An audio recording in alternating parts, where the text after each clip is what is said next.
All right, welcome everybody. We are here with Peter Anderson. Now, Peter has an amazing pizza restaurant, and we're going to dive into all that. But what I want to share is who this guy is. And when we met him, he was stressed. He was working a ton of hours. His GM was frustrated, and he was actually worried about her health. And then came on board with our program. And since then, his sales have went up more than 35%. But the key piece here is that he actually has more work-life balance. His GM has so much free time. She doesn't know what to do with herself. They're able to handle more sales, record profits with less time invested at the management level. He's now the CEO of his business instead of someone who's stressing every day, texting me on vacation, which happened. Anyway, I'm super proud of this guy. So Peter, why don't you just intro yourself a little bit and then we'll dive in. Hey guys, like Andrew said, Peter Anderson here. I own Josasimo's Pizzeria in Crown Point, Indiana. We're right around the corner from Chicago, southern tip of Lake Michigan. Like Andrew said, how I came to Andrew is I kept seeing ads on the internet. These marketing guys all wanted to increase my sales, and that wasn't what I needed. And I saw that Andrew had a handle on what was going on in my business. It was like magical that he knew what we were facing, and that's how I kind of came on board with Andrew. So yeah. Yeah. So tell us a little bit about what life was like, say, a year ago or before we met. That what life was like was, there would be a lot of snags and issues that would happen at my restaurant, and they would just be like this continuous thing that would just keep happening. And it was like we could never find a solution for it. Myself and my general manager, we would just constantly chase our tails, trying to get our staff to basically trying to impose our will on people who just wouldn't listen, and it's incredibly frustrating. And I think it's what burns a lot of people out, is just that constant grind of trying to get people to do what you want them to do. Yeah, absolutely. And what I remember is during this time, there was also the labor shortage that was going on. And having said that, of course, it's not really gone, but, it's gotten better for a little bit. But we were in the heat of that. You didn't have enough staff, business was increasing, and you and your GM were literally filling the gaps. People were getting COVID or calling in sick, and you guys bore all that stress. So I remember one of our first conversations was literally like you were worried for the health of your GM. Yeah, I mean, she's one of these types of people that, she's great, but sometimes to a fault. She can take too much on and care so much about the business. And, we were in this habit of, if it can't get done, we're going to do everything. Yeah. And that is so unhealthy. And, that's, I learned from you how to not do that anymore. Yeah, absolutely. Absolutely. And so just tell us a little bit about, what are some of the things that have really made the difference for you? So we know that now you're in a place. Just before we came on here, you were talking about how, hey, I don't really have to do anything if I don't want to, right? I get to choose where I allocate my time. I can choose what I do to make the business better. So tell me about a few things that really helped you get to that point. I mean, the biggest thing was the implementation of the systems for our operations, and of course the one of the other main things is the hiring system that you taught me. So once you can get the right people on the bus in the right seats, and then we can really sit down and look at, okay, what needs to be done on the daily, and what's the best way to make that happen. And you can sit down with your team or your managers and look at those things objectively, come up with solutions, which you provide the templates for how to do all this stuff. Yeah. It slowly starts to come together. And, there was a time there where it was a little bit rough to get the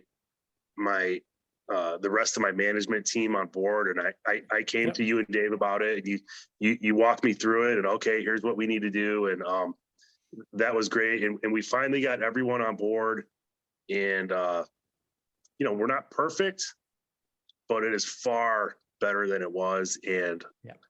As you mentioned, I don't necessarily have to do anything Yeah. now if I don't want to. Yeah.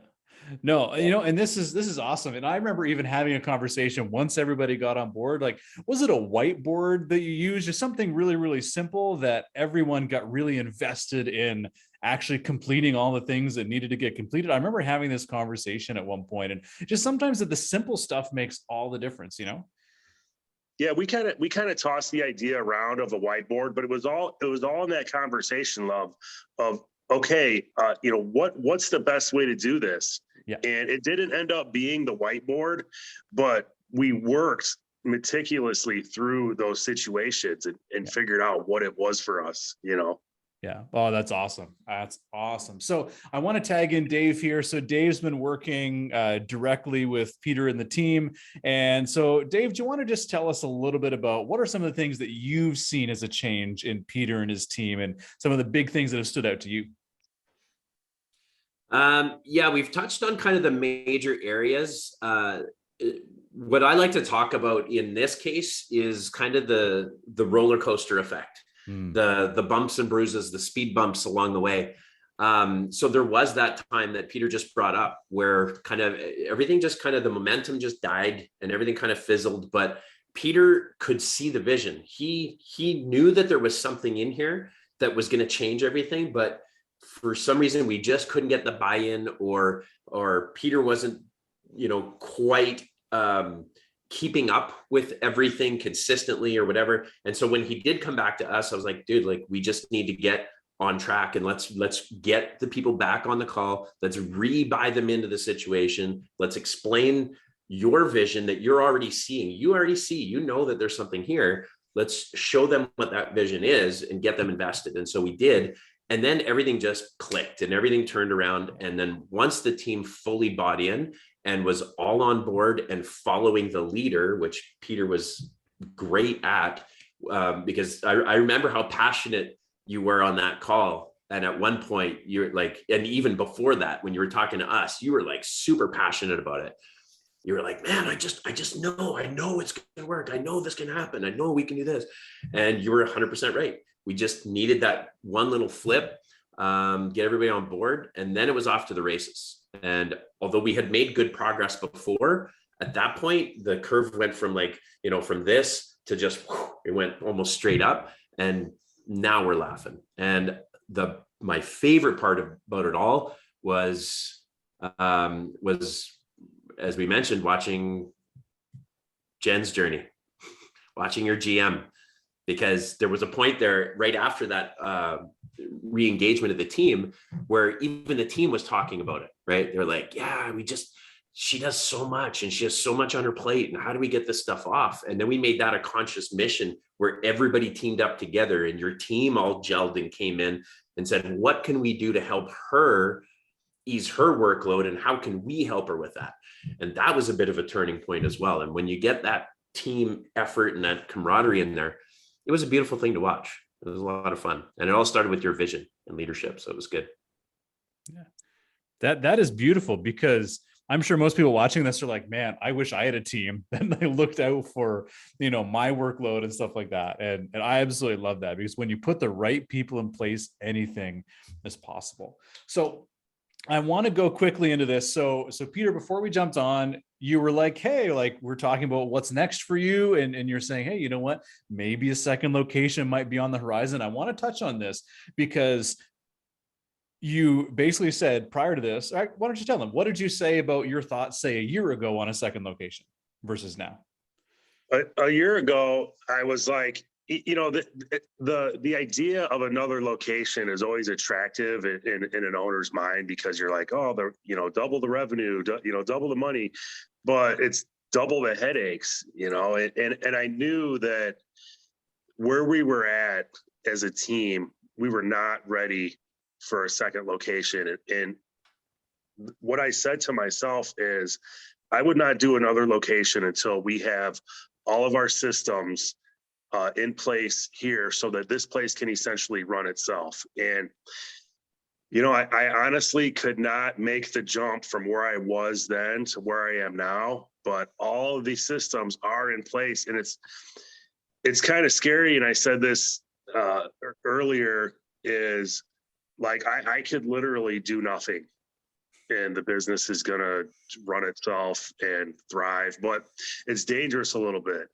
because I don't want to take my foot off the gas.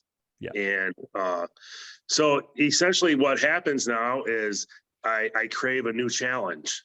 Yep. And I think that's the next logical thing, to happen.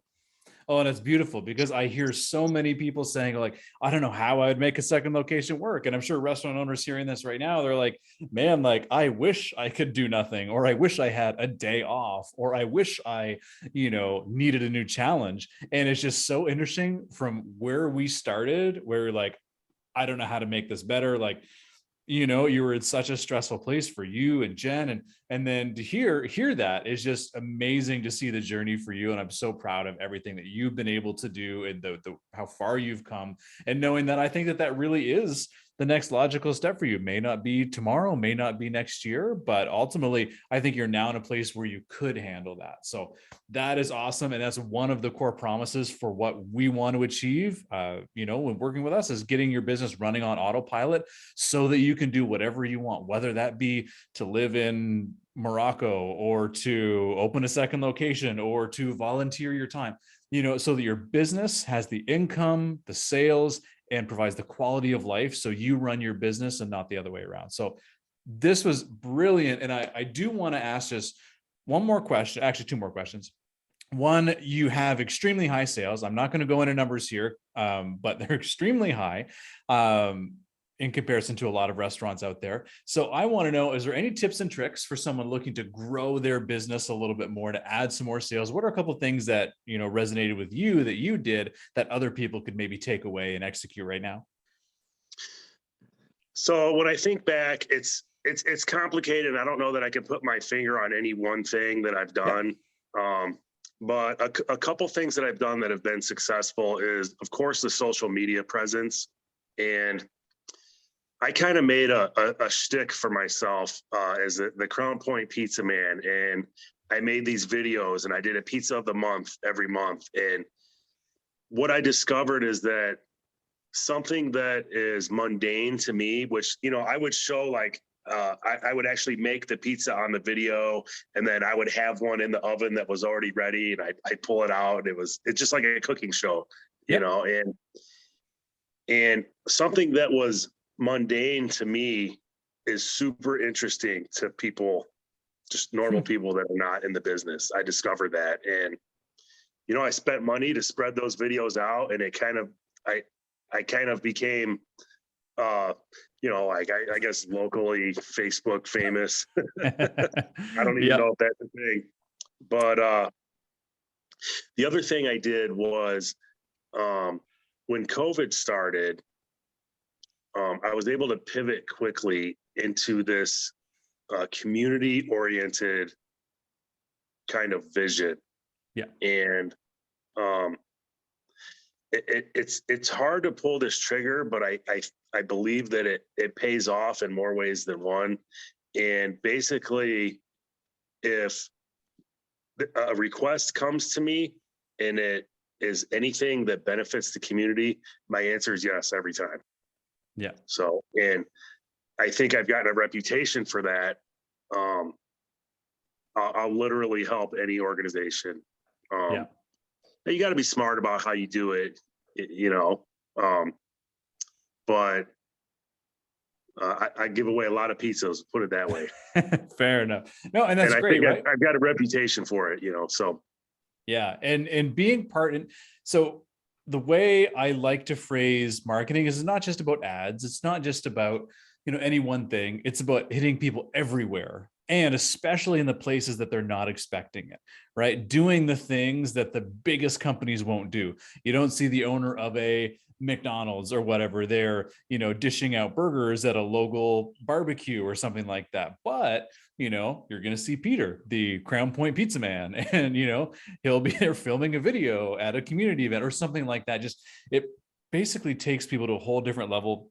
You hit them in the heart instead of the head. And I think that that's crucial, and just literally surrounding them. So like they can't miss you, whether it's you pulling a pizza out of the oven, or whether it's at a community event, whether it's driving by and seeing a sign. All of those things put together really make a difference. And it's kind of like an omnipresent marketing, which I love to. So one thing you about. said, just I got to touch on it, is you said hit people in the heart. So another thing that I do is I have a 7,000 person email list, and I make it a point to not overtly sell to my email list.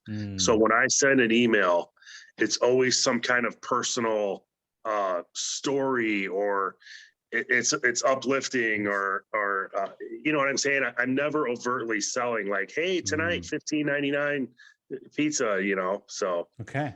I think people appreciate that. And then it hits people in the heart, Yeah. Oh, that's beautiful. And for anyone who doesn't have an email list as it is, that's another important thing, to stay in touch with your customers. So big takeaway there too. Oh, I love it. Now, last question before we go. If someone's watching this and being like, hey, is this Andrew guy for real and his team? Or like, what would you say for someone watching this and being like, I'm in a tough spot, I don't know how to get out of it, and they're considering hopping on a call or talking with us? What would you say to someone in that situation right now?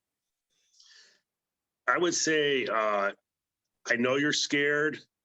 I know the challenges you're under seem insurmountable, but I'm telling you, and you just got to trust me on this one, that Andrew knows how to get you out of it. And if it's not easy, but nothing worthwhile comes easy, and he's helped my business tremendously. My entire staff and my entire team would vouch for that. And it's well worth it. Beautiful. So I think the next time we might film another video is when Peter's opening up his second location, and Dave and I are going to have to fly down and attend that one. But awesome, man. Peter, thank you so much for sharing today. This is amazing. Pleasure as always to chat with you. And what I'll do is, if anyone has any questions, feel free to comment below this video. I'm sure Peter, you can send him a message or whatnot. And yeah, I love it. So thank you so much, and congratulations again on everything you've been able to accomplish. And awesome, guys. We'll see you Thanks, later, guys. Take care.